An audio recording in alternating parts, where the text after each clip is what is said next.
Hey Ken, it's Matt from Bewitcher. How you doing? I'm doing great. How are you? Not too bad. I'm catching my breath. I'm on a bit of a radio junket today, I so I was just gonna ask because it's been a long day for me. It's 6 o'clock here. It's what 4 o'clock for you, but I didn't know how many of these things you've done already. you're my last one. I think there's 7 out of 7. So yeah, it's been a minute. Okay, well I hope I don't make you regret doing any of this. Thanks for calling. What I've got a little setup here that's allowing me to record this so that I can play it this weekend when I do my show. I'm on the air once a week on Sunday nights. I'm in a tiny town near Chicago. So yeah, I'll do a 2-hour show on Sunday, and I will play this interview out then. Cool. Yeah. So you are. Let me make a better start to this. It's been a year since I've done one of these because there haven't been many people going around on the interview circuit with a lot of less touring. So I gotta warm my chops back up, I guess. Get back into the game. So I am here with Matt from Bewitcher, and according to the CD case and notes on the inside, you are M. von Bewitcher. Is that? Yeah, I'm a man of many names nowadays, so it all works. Either whatever you prefer. And that's more true than you might be thinking of, because I went to the Encyclopedia Metallum, the Metal Archives website, to look up the personnel listing and see if there'd been changes recently and stuff like that. And there you were listed as the unholy weaver of shadows and incantations. Yeah, Metal Archive is my favorite site. It is. It's amazing how much stuff they have there. I wish they were updating it a little bit more. Yeah, that's an old moniker that we used back in the demo days, and it still works. But yeah, people love to give us grief about it or ask us a lot of questions about it because it's a little weird, huh? Oh, I think it's tremendous. It's great. So you are talking with lots of people today because you guys have an album out, or has it officially been released, or is it still waiting on that official release? No, she's out. It's been out about a month now. So okay. Yep. So it's your third overall. So it's called Cursed Be Thy Kingdom, and it's on Century Media. When you say that out loud, do you say cursed or do you say cursed? What's the proper way to go? On the when I sing it, it's cursed. Mm-hmm. I think in my head I probably say cursed more often now because I hear people saying it like that more often. So yeah, it works either way. Okay. Well, I am definitely enjoying it. I will admit that you guys kind of tricked me because I'll be honest, I had not heard Bewitcher before this album. My first exposure to it came with, the pile of music that the skateboard folks deliver every week for us to listen to and play. And I saw, the cover of the CD. And so when I went in with the imagery, I was expecting, like brutal death metal or, obituary type of stuff. And what I got, and this is for people that haven't heard me play it yet, or that haven't heard it themselves, I found it to be this really nice, heavy, classical, groovy metal kind of sound with the more aggressive edge with the vocals. But yeah, I was surprised. I've heard shades of like Dio, the song "Satanic Magic Attack," which I think is third on the album. That would be home on a Dio solo album. The Electric Phantoms track number 4 has shades of Judas Priest. Metal Burner at the end, which is a really nice up-paced tune that to me had a little Motorhead in it. So it sounds like you have a lot of influences. Yeah, definitely. And I think they've always been on display, but on this one they lean a little more in the traditional metal and like rock and roll direction, whereas maybe the previous albums are a little more on the first wave of black metal side of things, or just a little more on the speed metal kind of part of the spectrum. So yeah, we have a wide range, and this one we're just kind of playing up some different ones that are more in the background most of the time. So it's kind of unique in that way. Mm-hmm. So the first one was a self-titled in 2016, and then 2019 was Under the Witching Cross, and now here in 2021 is Cursed Be Thy Kingdom. So those are the three, full-length ones. Do you have EPs or other demos that are floating around out there? Yeah, I mean, a lot of that stuff has been sold out for a while, but we have those 3 original demo tapes. We have like a compilation tape of all that stuff that we did back in 2015 or something. and some singles and 7 inches and stuff. So it's, just little things out there that are probably little gems that might be hidden somewhere. Did the pandemic and the situation we've had for the last year and a half, did that change any of the scheduling? Like, did you find it easier to get in and finish some of the work on the album without a lot of concert pressure, or did it kind of stay as it was planned? It ended up staying as was planned, even though there was, in between the initial plans and the final ones, there was all this flux and all this crazy stuff happening. But yeah, it allowed us, it definitely allowed us a lot more time to just focus on the record and on the songs. Once we're able to get together and rehearse, it provided us a little bit more of that breathing room, because we had a lot of touring scheduled for 2020 and it all went to hell. Yeah, so. I bet. Yeah. So let's go with the ever-present influences question, because you mentioned that this one you see as more of a sort of a straight up metal, classic metal kind of sound, whereas before it might have leaned over into, blackish metal. So what are your influences coming into all this, and how have those evolved? Yeah, I think it's just we've always been a very, we've had diverse listening interests, especially when it comes to metal. It's just like very classic, very old school, but it kind of ranges across a broad spectrum of sounds and bands. So the way it's evolved is just sort of, let's take a little bit more of what we got over here that we maybe don't do as much of, and just kind of alter the balance, or maybe invert the formula a little bit and just kind of see what happens. And it keeps things fresh for us, and it keeps things interesting. And we like to keep the fans on their toes. We don't want to give them the same album over and over again. Right. One thing I do appreciate about all three albums, I went back and looked up the info for these things, that the running length it's 35 to 40 minutes a piece, which I really, really like, because I miss the days of having albums that are nicely digestible. Is that something that you plan in advance, or do you kind of just keep going to writing songs until you're out of steam and say, well, here it is, or how does that work? Yeah, we like to keep it lean and mean. I think you make the point of, like, back in the day when, I think the classic metal albums were the really like iconic stuff that we grew up with, were being made. They were, 8 to 10 songs, usually ran about 40 minutes. You have stuff like Rain and Blood, like Slayer or something like that, but it's like 28 minutes, and it's still considered a full length. So yeah, like I said, it's digestible, and it's something that you can keep spinning over and over again. You get done with it and you want to start it again. Yeah, I mean, even though I'm listening on CD, it makes me think of the day when you'd put a record on side A, you'd listen to 4 songs, you'd flip it over side B, 4 or 5 songs. You could learn all the lyrics, and you would, like, I feel like I know this album pretty well. I don't know the lyrics all the way through, but just, being able to identify which song is which, after 3 or 4 listens, I've got it. And I miss that a lot of times. Yeah. The familiarization process is a little faster, I guess. And, the tendency to create filler material is a lot higher when, you have too many tracks. I have albums that have 14 songs. How many of those are 14 great songs back to back? It's exactly unlikely, Right. And I'm a big fan of progressive metal too. So, like, I love Dream Theater and Symphony X and bands like that. And they squeak out every last minute that they can get out of a CD, which is fine. But then I lose track of what songs are on what CDs. And I'm not able to learn all the lyrics. And yeah, it's just a totally different listening experience.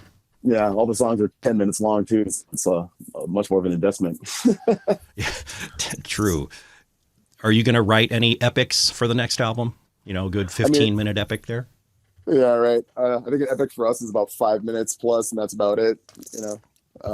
So, what is the songwriting process for you guys? Like, is it kind of you, or is it all three of you working together to come up with the songs? How does that go?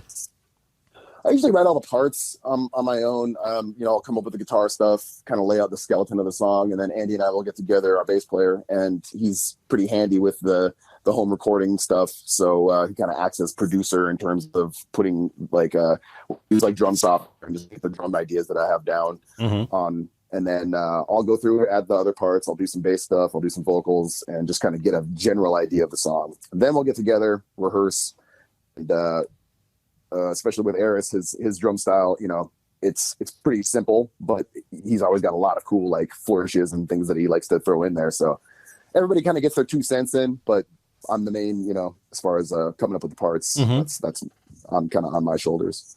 You kind of hit on this, but I was wondering in terms of the exchange of information, like it's not all done in person? Are you where you're swapping MP3s back and forth until you get everything together, and then you said you get together and do some rehearsal? Yeah, I mean, Andy and I are roommates currently, but even in the early days when we lived in different apartments, I just go to his place and just kind of figure it out from there, because we all live in the same town. So pretty personal on that level, I guess. It's we're luckily we don't have to do the email exchange too much between us. Yeah. Now, you would have mentioned that your tour plans for 2020 went kablooey with just about everybody else's. I did notice that you have a CD release party in Portland coming up soon, or is that a portent that things are loosening up for you and you're going to start getting out and about a little more? Yeah, hopefully, man. I think the plan is to be ready for late summer, early fall. It's provided that everything kind of goes according to plan here and things keep opening up. But yeah, the release party is just a way to kind of give a little thank you to the people that have already bought the record and have been showing all that support, and just to get out and see people again, because it's been a while. Do you get to go, or do you hope to go, kind of from city to city to city, or do you play festivals? What's your usual quote unquote pattern of touring there? I mean, it's pretty traditional. We if there's fests to do, then we'll jump on them as part of a tour. I think we had one scheduled last year that was centered around a few different festivals in the States. So, and yeah, of course we'll hit as many towns as we can, as long as people want to see us. We'll be there. This is called a CD release party, but how many different types of media is this coming out on? Are you doing the vinyl thing? And I saw cassettes are coming back. Are you doing cassettes as well for people that like those? All of the above, man. We got CDs, vinyl in several different variants and colors, tapes in the same kind of idea. All of it. I've been interested to watch the way the cassettes are coming back, especially with seems like some of the more underground types of music, like like I'm also weirdly enough into Funeral Doom, and all of those bands are putting out cassettes, kind of going with the old worn cover motifs and things like that. I've got like a cassette of Ride the Lightning on my shelf that I've just had for years, and I was kind of hoping that with cassettes coming back, maybe that would end up being worth something, and I keep checking and it's not. But I think I've got one of those laying around too. Yeah. Metal I don't know what it is about that tape sound and all that kind of stuff, but certain it goes back to that DIY standard. I think a lot of metal, the early sound of it kind of came as a result of having that tape. Yeah, kind of hits behind everything. Got the cassette, you got the number 2 pencil right at the ready for rewinding the spool when it gets loose. And so when you are doing shows, tell me a little bit about the style of a Bewitcher show. Is it theatrical at all, kind of to go with your visual album motifs, or is it just the three of you guys and your instruments? What goes on there? We kind of we approach it. I mean, it's sort of like whatever we have time for, basically. I think we have a more elaborate. We have done the elaborate kind of stage aesthetics and stuff, but we can also just get up there and bang it out punk rock style. And either way, it kind of works for us, because we embrace both of those approaches, and it works for us either way. So, I kind of like it, just getting up there and ripping it, and not worrying about all the fire and smoke and mirrors and stuff. Have you developed any personal favorite tracks on the album that you're looking forward to playing? And I guess I'll double that with, for people that haven't heard the band yet, are there particular tracks on the album that either your favorite or aren't, but that you would recommend, hey, if nothing else, go check out this one because this will tell you what we're about?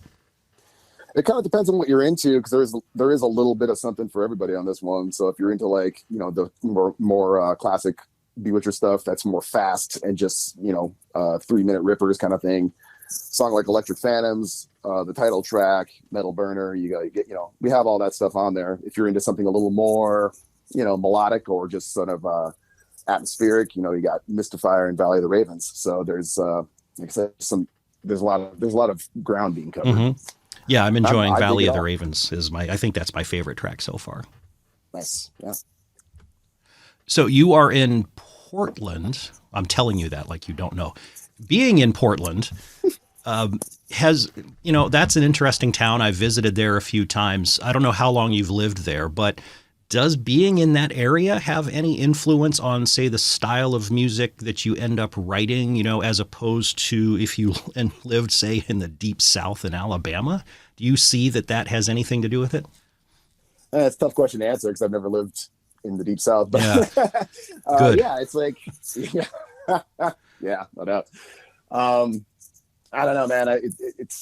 I've gotten that question before, and I've thought about it. I'm kind of like thinking maybe just because we are. I mean, I'm speaking for myself, I guess. Kind of an isolationist. I don't really like. There's stuff about Portland that I like, and then there's a lot of stuff that's just like, come on, So I've been here about 20 years. So that's to answer that question, and just.